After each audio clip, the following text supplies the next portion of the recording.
I would like to congratulate Sam for finally being useful. I mean, I gave him a lot of flack for being just pointless and everything, but at least he finally has done something. So, episode 8 of season 3 of Game of Thrones has aired. It's called Second Sons. And this episode I thought was fantastic just because it focused in on a few different stories instead of going to like every single place where everyone is. It focused in on a couple of different stories and really developed them. And the first one you start out with, you see Arya and the Hound. She wants to kill him, but he kind of tells her that she really can't, and he's trying to help her anyway. And I think she's starting to see that he isn't a terrible person. There's much worse people that could find her. He's just trying to get her back to her family and get a reward for it. He's not really in it for any personal gain. They didn't do much with that. They just kind of said, alright, they're going to the twins now. And one of the main stories they focused in on this week was Daenerys' storyline, and now she's trying to get the Second Sons on her side, which is essentially the people that Yunkai paid to protect them.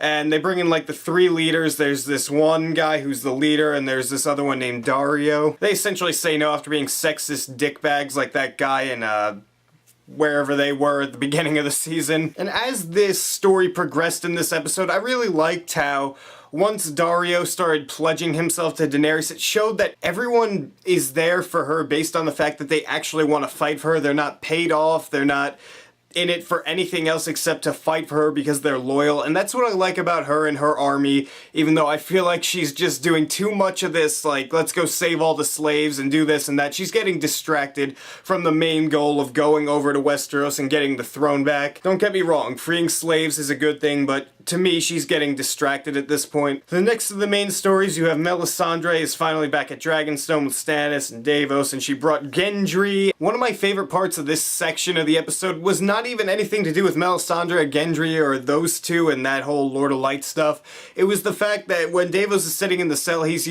struggling to read all this stuff in the book. And I liked how they gave him character development. And when Stannis came down, they started talking about, what they believe in and the Lord of Light and not believing in anything. And just the fact that they've seen all this stuff now. Like, Davos saw that ghoul thing that killed Renly last season. Stannis saw something in the fire. He said that it was a fight in the snow, a big battle, which I think is going to be the battle at the wall with the wildlings and everything. I'm not sure how he ties into that, but that's what I think he saw. That's what I really liked about this little section in the episode. It's the fact that it's just cementing the fact that this Lord of Light actually exists. Because last season, you start hearing about it, it's like, yeah, that's bullshit. But now it's just really coming out, and there's so much behind it now that you really kind of have to believe in it. There's no other way to explain what's happened. And the last section of that, after Melisandre gets Gendry's blood and after she seduces him and gets him tied up, they throw like 3 leeches into this fire, and they name one for each of the kings, and they named one for Robb Stark, they named one for Joffrey, then they named one for Balon Greyjoy. I was like, I took a step back for a second, because I completely forgot about him he hasn't done anything. He hasn't been in here at all this season. It's like, is he really still in this War of 5 Kings or 4 Kings now? It's like, really? He's in it? He's not gonna do anything. He's not gonna get the throne. But what they did with that, I'm pretty sure they're gonna kill those kings now, so I'm getting worried about those 3. Not really Joffrey. If he dies, I'll have a big smile on my face. Since this Lord of Light thing is actually, like, legit now, I feel like these 3 kings might die soon. I don't know. And the last big portion of this episode followed Sansa and Tyrion's marriage, and what I really liked about this was, especially when they're in the room together, Sansa and Tyrion both don't want this, and it's just, there's an awkwardness to it, but yet I feel like Sansa trusts Tyrion to an extent at this point because he really doesn't want to do anything to her to harm her. He doesn't want to do anything to upset her. And as you're going through the wedding, you see like almost every character in King's Landing. You see Varys for a second. You see Olenna. She says something funny.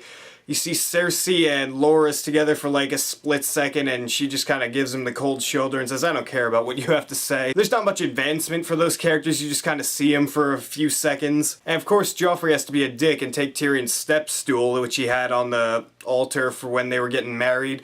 And then he, threatens to rape Sansa. No biggie. I want him to die. Very, very painfully. I don't even care if it's painful at this point. Just, chop his head off. Get this over with. I don't want him on this show anymore. He is irritating. I want him to die. Can we just kill him soon, please? And I'm kind of jumbling all these thoughts between this wedding thing, but I also really like the scene between Cersei and Marjorie where she talks about how this Rain house used to be the second most wealthy house in the entire realm.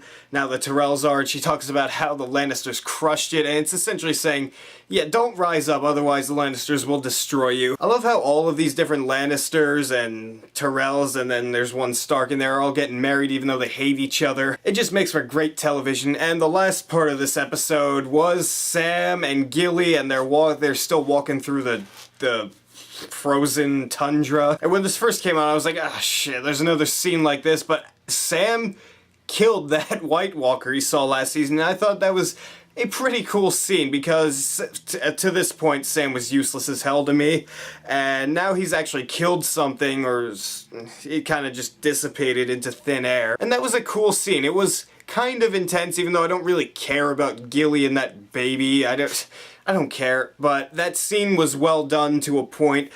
My only gripe about it is the fact that Sam he kills this thing with this dagger that makes it just dissipate and just be gone forever. And what does he do? Instead of, picking up the dagger, let's just run. Let's leave it there. Go away. Really? You couldn't have taken 2 seconds to pick it back up and, so you could kill something else if it comes to attack you? That was kind of dumb to me. This episode keeps up with the same amount of quality that all of Game of Thrones has had so far, and I'm gonna give it an A+.